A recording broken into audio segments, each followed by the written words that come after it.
할렐루야. 우리 갈보리 채플 토론토 우리 성도님들 환영합니다.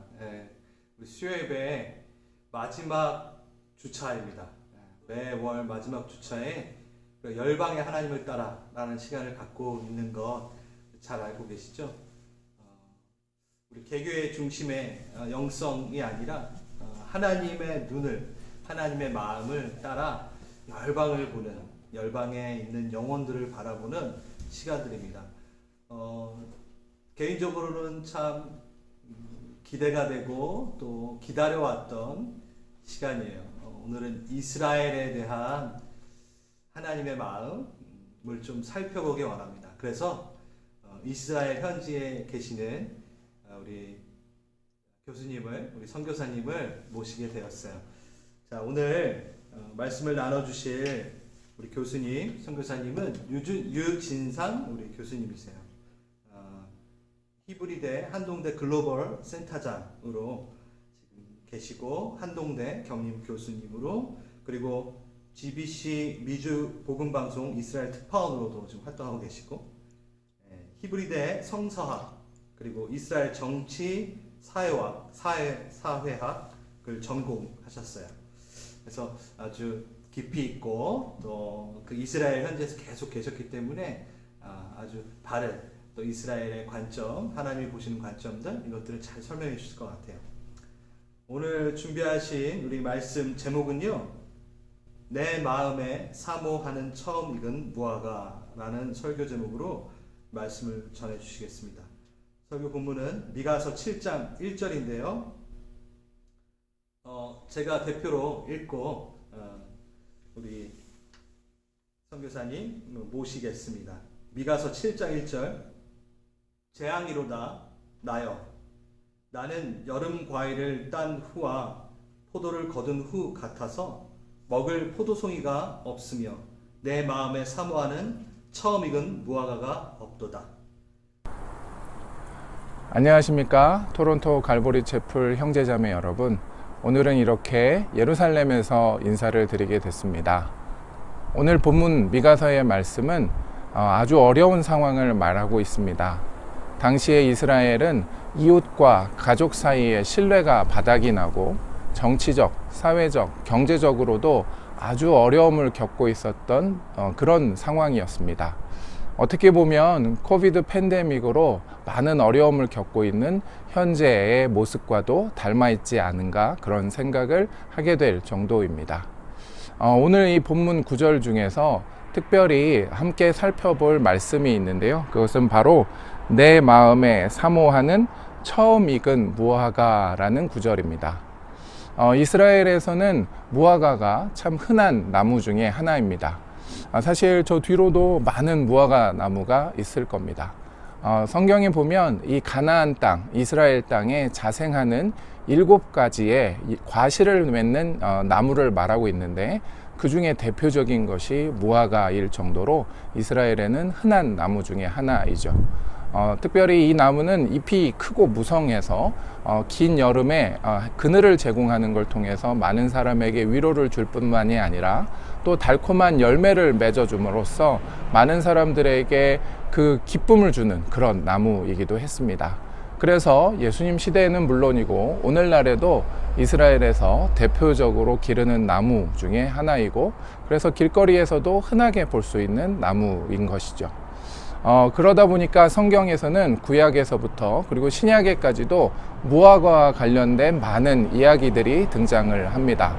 그 중에 오늘 이 미가서의 본문의 말씀과 연계해서 함께 살펴볼 말씀은 예수님과 관련이 되어 있어서 많은 주목을 받는 말씀입니다. 그런데 또 흥미롭게도 그 주목을 받는 것만큼 어떤 사람들에게 있어서는 이 구절이 이해되지 않는다, 이 구절은 좀 문제가 있다라고 하는 구절이죠. 그 구절은 바로 마가서의 말씀입니다. 함께 말씀 보겠습니다.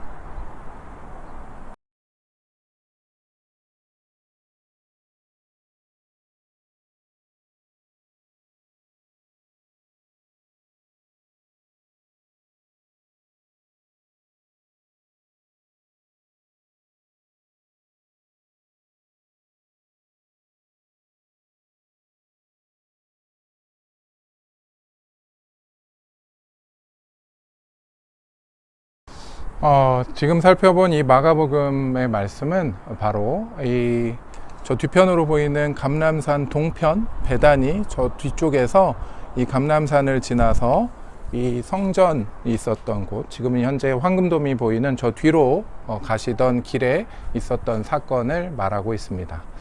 예수님께서 이 감람산을 지나셨던 이때, 무화과 나무를 보셨었던 그때는 십자가 사건을 앞둔 그 시즌이었습니다. 즉 그 고난주간과 부활절, 즉 봄철에 있었던 사건이죠. 우리가 보통 4월 초에 이 부활주의를 지키게 되는데요. 이와 같이 이 봄의 시작, 또는 이스라엘에서는 여름의 시작 정도가 되는 이 봄이 매우 짧기 때문에 그때에 있었던 사건을 말하고 있습니다. 그런데 이 성경 구절은 조금 이해가 안 되는 게 바로 무화과의 때가 아님에도 그 무화과를 찾으셨고, 그런데 그것을 저주하셨다라는 것은 뭐 어떤 사람들에겐 참 이해되지 않는 일인 거죠. 그게 때가 아닌데 왜 그 열매를 찾느냐라는 것이죠. 뭐 오늘날처럼 우리가 언제 어디서든 뭐 쉽게 여러 철의 과일을 마음껏 맛볼 수 있을 수도 있지만, 예전에는 그 때가 아니면 그 과일은 맛볼 수가 없을 텐데 왜 그 과일을 찾느냐라는 것은 많은 사람들에게 이해되지 않는 것입니다. 그래서 이 구절을 가지고 일부 사람들은 비판적인 시선을 보내기도 합니다. 그 중에 대표적인 것이 바로 버틀란트 러셀인데요. 그는 나는 왜 기독교인이 아닌가에 대한 그것을 설명하는 책에서 이 사건을 두고 예수님의 인격에 대해서 실망했다. 그래서 나는 이런 사람이라면 나의 메시아라고 믿을 수 없다라고 말하고 있습니다. 또 슈바이처 박사는 십자가 사건을 앞둔 예수님께서 정서적으로, 심리적으로 매우 불안해, 극도로 불안해서 이런 말이 안 되는 사건을 행했다라고 이야기하기도 했죠. 이렇게 어떤 사람들에게 있어서는, 또 적지 않은 다른 사람들에게서도 이 성경 본문은 이해되지 않는 구절로 남아 있게 됩니다. 그 대표적인 이유로는 바로 이 사건이 예수님이 행하신 유일한 파괴적인 이적이라는 것이죠. 예수님께서 보통 이적을 행하실 때는 병든 사람을 고쳐주시거나 배고픈 사람을 먹여주시거나, 또는 죽은 자를 살리시는 것과 같이 회복과 정말 풍성하게 하는 것, 그래서 많은 사람들을 위로하는 이적을 행하셨는데 반해서 이 사건은 나무가 뿌리채 말라서 죽게 되는 그 이적을 행하신 것은 이해되지 않는다라고 보는 사람들이 많을 수밖에 없을지도 모르겠습니다. 그러나 이 이적은 이스라엘의 문화와 또 기후, 그리고 히브리어의 특징을 보면 조금은 이해가 될지 모르겠습니다.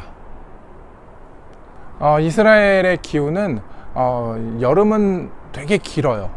그래서 4월이 되기 시작하면 봄의 기운을 조금 느끼는가 하면 금세 여름이 찾아와서 상당히 길고 덥고 건조한 여름을 보내게 됩니다. 그러다 보니까 이 여름철에 이 무화과 나무가 한 번만 열매를 맺는 것이 아니라 뭐 적어도 3번 또는 4번, 어떤 나무는 뭐 5번 이상 열매를 맺을 수도 있는 그런 기후이죠. 그래서 사람들은 이 무화과 나무를 더 좋아했는지도 몰라요. 한 번만 맺는 것이 아니라 열매를 많이 맺고 여러 차례 맺게 되면 그만큼 돈을 벌 수 있는 나무이고, 또 많은 사람들에게 기쁨을 주는 나무였던 것이죠. 그러다 보니까 이 무화과 나무의 열매를 나타내는 히브리어는 2가지가 등장하게 됩니다. 처음 열리는 열매, 아무래도 아직은 날이 좀 춥고 제대로 햇빛을 받지 못해서 볼품없이 작고, 그래서 당도도 별로 없는 작은 무화과 나무의 열매를 나타내는 것은 파게라고 말합니다.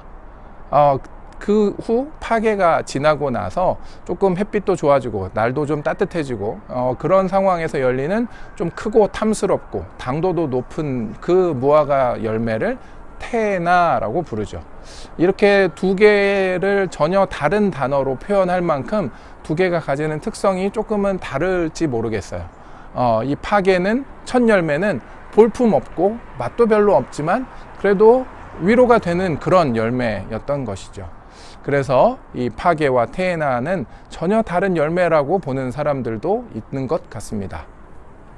그렇다면 이 예수님께서 찾으신 열매는 무엇일까요? 이 마가복음에 등장하는 무화과의 때라는 것은 무엇일까요? 바로 이 두 가지 다른 것을 말하고 있습니다. 이 마가복음 본문에 등장하는 무화과의 때가 아직은 아니다라는 표현은 바로 테에나의 때는 아니다. 즉 제대로 된 무화과가 열리는 때는 아니었다라고 말하고 있습니다. 그렇다면 예수님께서 찾으셨던 바로 그 열매는 파게, 즉 첫 열매, 볼품없지만 그 6월절쯤에 맺히는 그 첫 열매를 찾으신 거라고 볼 수 있습니다. 그래서 미가서에 등장하는 사모하는 그 첫 열매가 바로 예수님께서 찾으셨던 이 무화과의 열매와 바로 연결이 되는 것이죠. 그렇다면 이 첫 열매를 예수님이 찾으셨다는 이 첫 열매를 어떤 용도로 쓸까요? 제대로 된 열매가 아니기 때문에 무화과 나무의 주인들은 가난한 사람들이 와서 이 열매를 따가는 것을 오히려 기다렸다라고 말합니다. 가난한 자들은 그 무화과 나무의 주인의 허락 없이도 마음껏 와서 그 파게는 따먹을 수 있었어요. 사실 볼품 없고 맛도 없어서 상품성이 없어서 시장에 내다 팔 수는 없었기 때문에, 그리고 그것을 다 잘 따줘야 그 다음 테에나가 잘 열리기 때문에 그 무화과 나무의 주인들은 그것을 더 원했는지도 모릅니다. 그러나 이 파게는 가난한 자들에게 있어서는 큰 위로가 되는 그런 열매였습니다. 춥고 습한 겨울 동안 제대로 된 열매를 맛보지 못했던 그 겨울을 지나서 처음 맛보는 그 열매가 그 가난한 자들에게 있어서 너무너무 귀중한 그런 열매였던 것이죠. 부자들이야 말린 곡식과 과일을 그득그득 저장해 놓고 풍성하게 겨울을 보냈기 때문에 테에나의 때까지 기다릴 수 있었지만, 가난한 자들에게 있어서는 거저 먹을 수 있는 그 열매, 그리고 오랜만에 맛보는 그 열매를 너무너무 기다렸다는 것입니다. 그래서 이 열매, 이 첫 열매, 그 파게는 가난한 자들을 위한 열매였던 것입니다. 실제 이것을 말하는 성경의 구절이 있습니다. 이사야서의 말씀인데요. 함께 살펴보도록 하겠습니다.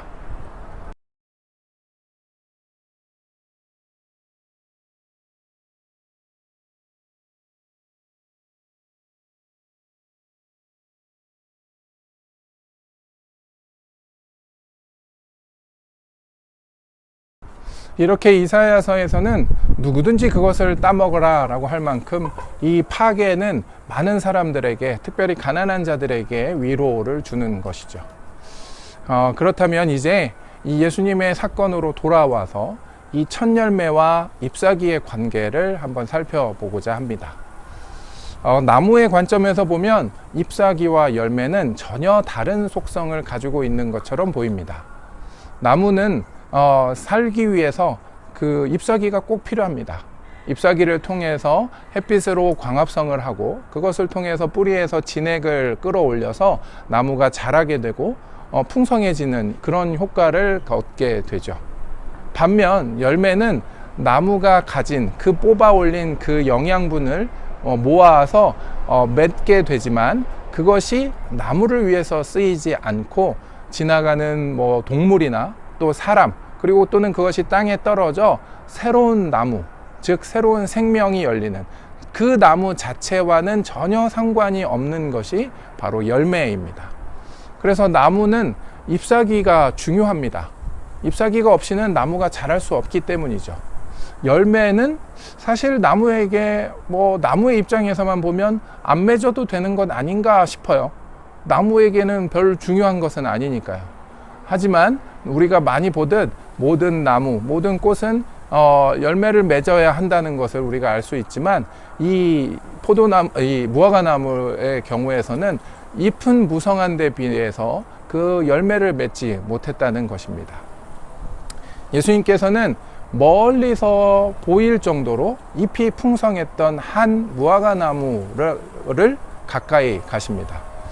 멀리서 보일 정도였다면 다른 나무들은 조금 잎이 없던지 좀 잎이 무성하지 않았는데, 특별히 어떤 한 나무가 잎이 무성했던 것 같아요. 그래서 예수님께서 다른 나무가 아니라 콕 그 나무를 찍어서 그 나무가 잎이 무성하다면, 이렇게 풍성하다면, 좋은 환경에서 지내고 있다면 혹시 첫 열매도 있지 않을까라는 생각으로 그 나무에게 다가가신 것 같습니다. 그러나 안타깝게도 잎은 무성했던 그 나무가 첫 열매를 아직 맺지 못했던 그 상황이었어요.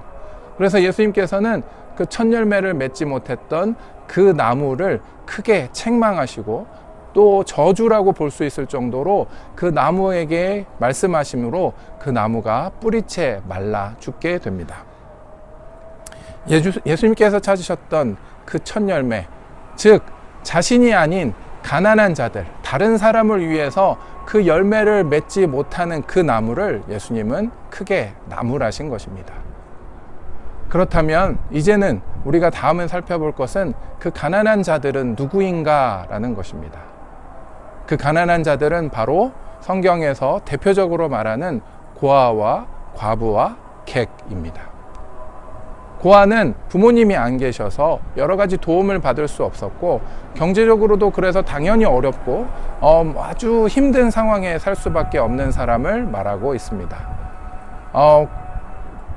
과부는 누구냐면 남편이 없는 것, 즉 역시 법적인 보호를 그때 당시 상황에서는 전혀 받을 수 없어서 아주 힘든 상황을 살 수밖에 없는 그런 상황을 말하는 것이죠.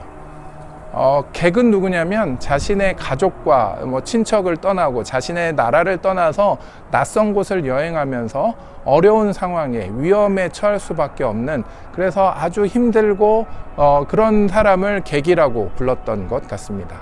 그래서 성경은 이 고아와 과부와 객을 환대하라, 그들을 위해서 곡식의 일부를 남겨두어라, 그들을 위해서 이렇게 무화과 나무의 첫 열매를 따먹게 해라 라고 나타냈던 것 같습니다.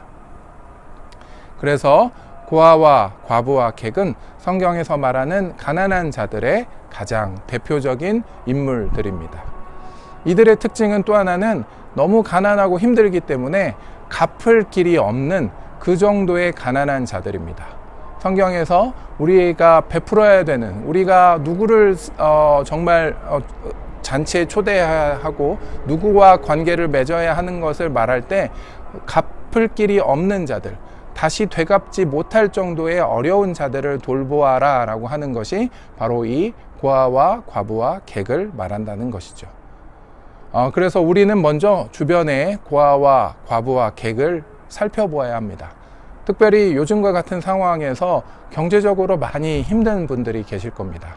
또 그와 함께 정서적으로도 어려움을 겪고 있고, 여러 가지 정말 이 코로나 팬데믹을 이기기 위해서 힘들고 애쓰는 분들이 계실 겁니다. 그들을 먼저 우리가 살펴보아야 합니다. 또 하나, 가능하다면 그들 중에 아직 예수님을 믿지 못하는 그들에게 우리가 가진 가장 좋은 것, 그리스도의 복음을 그들에게 전할 수 있도록 해야 합니다. 우리가 가진 좋은 것을 그들에게 기꺼이 나누지 않고 우리만, 나만, 나의 나무만 키우려고 한다면 주님이 책망하셨던 그 무화과 나무와 같지 않을까 합니다. 잎은 무성한데 나를 위해서 잎이 무성하고 나는 잘 자라고 있는데 반해서 주변에 있는 다른 생명이 자라지 않는다면, 그 생명을 위해서 나의 첫 열매를 바치지 않는다면 우리는 주님이 책망하셨던 바로 그 무화과 나무의 삶을 살고 있는 것이기 때문입니다. 그리고 우리가 오늘 부탁드릴 그 한 가지 또 다른 고아와 과부와 객이 있습니다.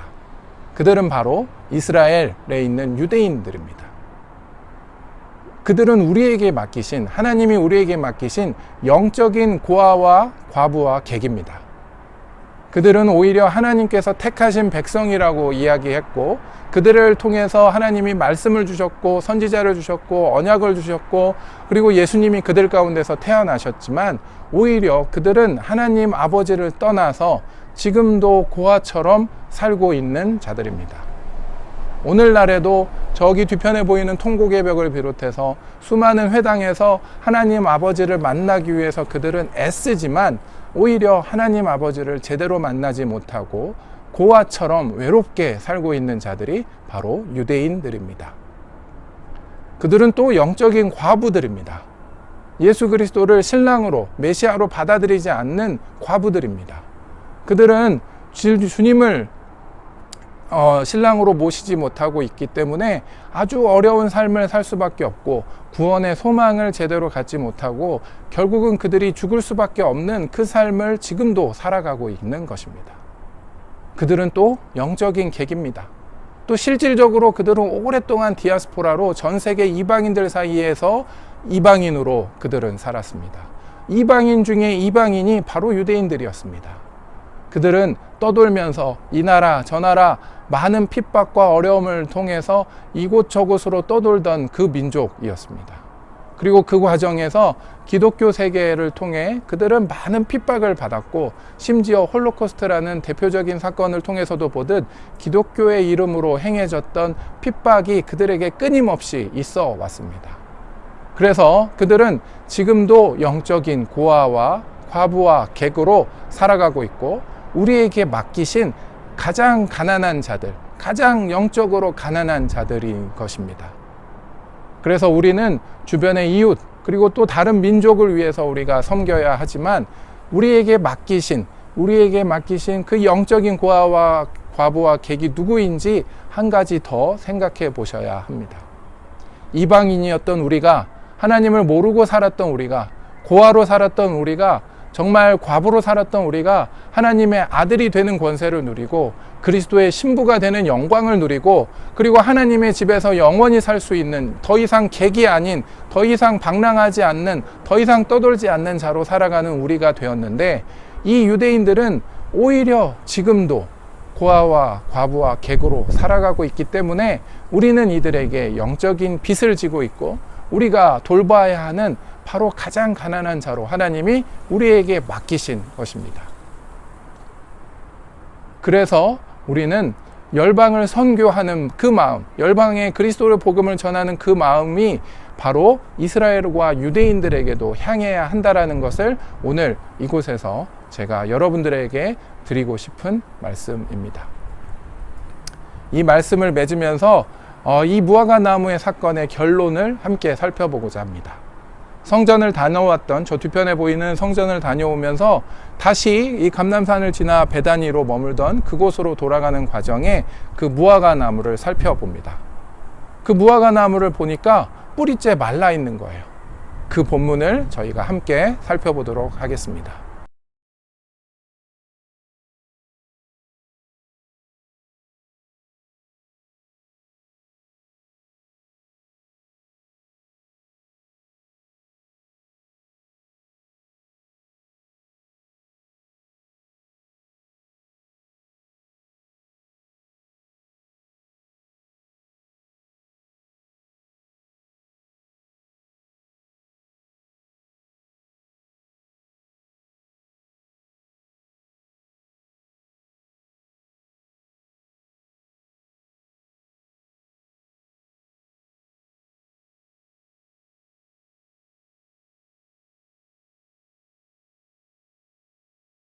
이 제자들의 질문은 무화과 나무가 왜 죽었느냐, 왜 무화과 나무를 죽이셨느냐라는 질문이라고도 볼 수 있습니다. 그래서 어떻게 보면 처음 말씀드렸던 버틀란트 러셀이나 슈바이처와 같이 그들은 그런 질문을 주님께 하고 있는지 모르겠습니다. 주님, 왜 이렇게 하셨어요? 이거는 말이 안 되지 않나요? 라는 그들의 질문이었던 것 같습니다. 그런데 예수님은 그 질문에 조금은 엉뚱한 대답을 하시는 것처럼 보입니다. 하나님을 믿어라 라는 믿음에 대해서 이야기하시고 산을 옮기는 믿음을 말씀하십니다. 너희에게 그 믿음이 있기를 원한다고 주님은 말씀하시는 것입니다. 그래서 우리는 산을 옮기는 믿음이라는 표현을 들어보신 적이 있으실 텐데 그와 같이 우리에게 믿음이 있느냐라는 것을 테스트해 보기 위해서 때로 어떤 분은 기도원에 가셔서 소나무를 뽑겠다, 바위를 옮길 정도로 우리가 열심히 기도해야겠다, 그런 표현을 하시기도 하는데요. 사실 지난 2000년 기독교의 역사 가운데 어떤 분이 기도를 해서 산을 옮겼다라는 이야기를 들어보신 적은 없으실 겁니다. 그렇다면 이 말씀은 그냥 비유적으로 하신 말씀일까요? 믿음을 가져야 한다, 믿음이 중요하다, 믿는 대로 구하면 될 것이다 라는 그 말씀을 하시는 것으로 그치는 것은 아닌 것 같습니다. 왜냐하면 십자가 사건을 앞둔 이 상황에 주님이 이 무화과를 가지고 말씀하시고자 하셨던 것은 우리에게 너무나 중요한 너무나 중요한 메시지였을 수밖에 없기 때문입니다. 그래서 이 말씀을 다시 한번 살펴보자면 바로 이 감람산에서 예수님이 이 산을 들어 바다로 빠지게 할 것이다 라는 그 말씀을 하셨다는 것을 기억해 보시면 좋겠습니다. 바로 이 산, 감람산에 대해서 말씀하시는 것인데요. 감람산이 쪼개어질 것, 감람산이 이동할 것, 감람산에서 물과 바다가 연결이 될 것에 대해 말씀하시는 구절이 성경에 실제 등장합니다. 이제 그 구절, 스가랴서의 구절을 함께 살펴보시도록 하겠습니다.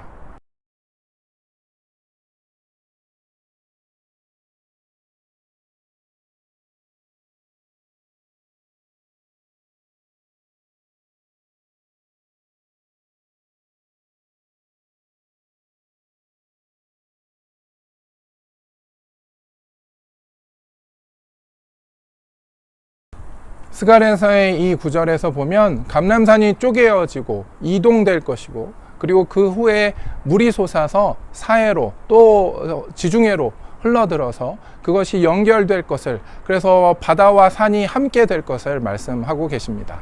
그리고 이 일이 언제 있을 것이냐, 바로 그 날에라고 표현합니다. 우리가 구약에서 선지자들이 말하는 그 날에라는 표현은 예수께서 이 땅에 다시 오실 때, 즉 재림하시는 마지막 심판의 때를 말한다고 많은 성서학자들이 이야기합니다. 즉 마지막 때에 주님이 다시 오실 때 이 감람산이 쪼개어질 것이다, 감람산이 이동할 것이다, 그리고 물과 하나가 될 것이다 라고 표현하는 것이죠. 그래서 이 마가복음의 말씀이 바로 이 스가랴서와 연결이 되었음을 우리가 생각해 보셔야 합니다.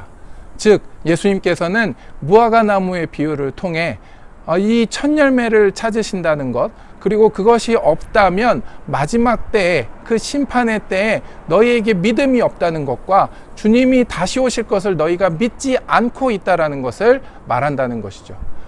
그들은 주님이 심판하실 것을 믿지 않기 때문에 자신만을 위해서 살아간다는 것입니다. 만약 주님이 이 땅에 다시 오실 것을 믿는 자들이라면, 하나님을 믿는 자들이라면, 그 믿음이 있다면, 산을 옮기는 그 믿음이 있다면, 마지막 때 주님이 이 땅에 오실 것을 우리가 믿고 기도한다면 복음을 전해야 한다는 것, 즉 첫 열매를 우리가 이웃에게 나누어 줘야 한다는 것, 가난한 자들을 위해서 우리가 그것을 기꺼이 나누어야 한다는 것, 특별히 영적인 고아와 과부와 객인 유대인들을 향해서도 우리가 그것을 나누어 주어야 한다는 것을 주님은 말씀하고 계신 것입니다.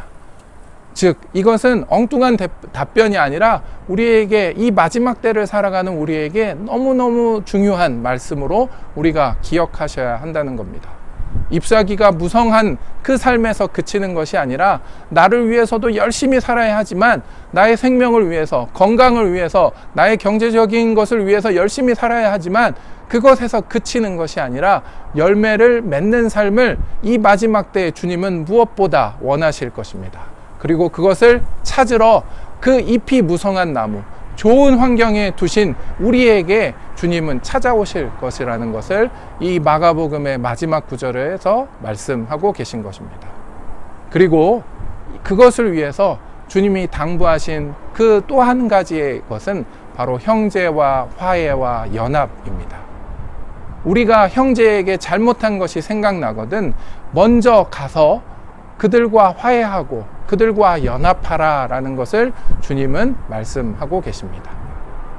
우리가 가난한 자들에게 우리가 첫 열매를 나누어 주지 않은 것 자체가 우리에게 허물이 될 것입니다. 우리는 이렇게 풍요롭게, 우리는 이렇게 아름답게, 우리는 주님의 아들과 신부로, 우리는 하나님의 집에서 영원히 거할 그 권세를 누리면서 살고 있으면서 아직도 고아와 과부와 객으로 살고 있는 그들을 돌보지 않은 것이 우리에게는 허물이 되는 것입니다. 우리는 그들에게 잘못하고 있는 것입니다. 우리가 일어나 그들에게 복음을 전하지 않고, 우리가 일어나 그들에게 그 필요를 나누지 않는다면 우리는 그들에게 허물이 있는 것입니다. 그래서 우리는 그들을 향해 나아가야 합니다. 특별히 유대인들을 향해 나아가시기 바랍니다. 주변에 혹시 유대인이 있다면 기회가 있다면 그들을 향해 마음을 쏟아놓고 그들을 위로할 방법을 찾아야 합니다. 왜냐하면 그들이 영적인 고아와 과부와 객으로 살아가기 시작한 이유는, 또 그것을 지금도 계속 고수하는 이유는 바로 우리 때문일지도 모릅니다.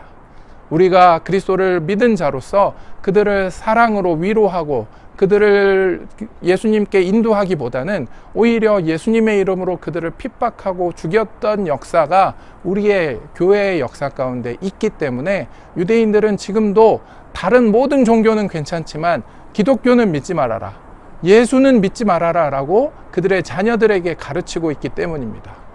우리가 먼저 그들에게 다가가 그들을 위로해야 합니다. 우리의 잘못이 있기 때문입니다. 그래서 그들과 화해하고 연합하여 그들을 통해 하나님과 화해를 누리고 그들을 통해 우리가 첫 열매를 하나님께도 올려드리는, 주님이 찾으시는 그 첫 열매를 그들을 통해 하나님께 올려드릴 수 있기를 바랍니다. 그래서 내가 사모하는 그 첫 열매, 그 무화과의 첫 열매, 그 파괴, 그것을 주님께 우리 모두가 올려드리는 토론토 갈보리 채플 형제 자매 여러분들 되시기를 축복합니다.